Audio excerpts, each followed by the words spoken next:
version of me is REALME 9i, and today I would like to show you how you can operate voice recorder on this device.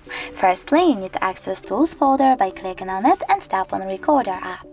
Now choose Agree and Continue, tap on Allow and click on this red button to start your recording.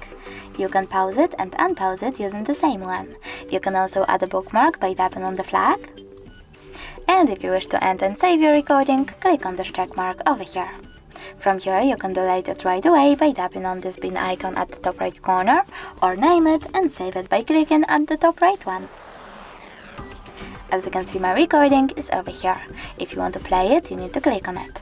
If you wish to delete it, you need to hold it, tap on this bin icon at the bottom right corner and select Delete or Recordings. Thanks so much for watching. If you enjoyed this video, leave a like, comment and subscribe. Bye!